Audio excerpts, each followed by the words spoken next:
প্রচলিত একটা প্রবাদে আছে, জীবন কারো জন্য থেমে থাকে না, সে তার নিজ গতিতেই চলে। কিন্তু এমন বাস্তবতার আড়ালে যে আরো একটা চিরন্তন সত্য লুকিয়ে আছে।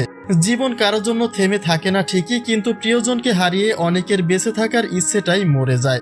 আবার কিছু কিছু ক্ষেত্রে কারো জীবন তো থেমেই যায়। ঠিক তেমনই একটা বাস্তবতার মুখোমুখি হলেন সদরঘাটে লঞ্চ দুর্ঘটনায় প্রাণ হারানো সোহেলের স্ত্রী রুবা, যিনি তার স্বামীকে হারিয়ে এখন নিজেও মৃত্যুশয্যায়।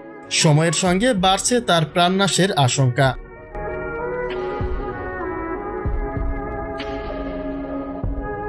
স্বামী স্ত্রী একে অপরের সবচেয়ে গুরুত্বপূর্ণ অধ্যায়। বলতে গেলে নারী পুরুষ উভয় একে অপরের পরিপূরক, যেখানে স্বামীহীনা একটা নারী মূল্যহীন বললেও ভুল হবে না। কিন্তু মাত্র ২০ বছর বয়সে স্বামী সোহেলকে হারালেন রুবা। তারই চোখের সামনে দুই লঞ্চের চাপে পিষ্ট হয়ে প্রাণ গেল স্বামী ও শ্বশুরের।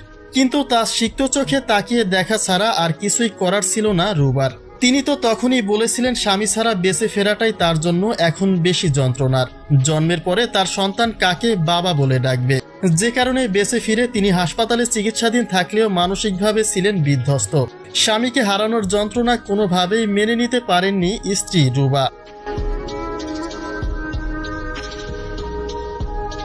অন্যদিকে সন্তানের জন্য বেঁচে থাকার লড়াই ধরলেও স্বামীর মৃত্যুর এক সপ্তাহ পরে এসে প্রাণনাশের ঝুঁকিতে পড়েছেন রুবা। কেননা দুর্ঘটনায় তিনিও গুরুতর আহত হয়েছিলেন, কিন্তু তাকে দেওয়া সম্ভব হয়নি যথাযথ চিকিৎসা, কারণ তিনি 7 মাসের অন্তঃসত্ত্বা।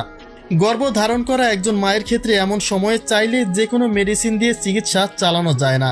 সব মিলে শারীরিক ও মানসিক চাপে অবস্থার অবনতি হয়েছে রুবার। তবে চিকিৎসকেরা আশা ব্যক্ত করেছেন রুবাকে সুস্থ করে তোলার। তবে তাতে পেটের অনাগত সন্তান নিরাপদে থাকবে কিনা সেটাই এখন চিন্তার বিষয়।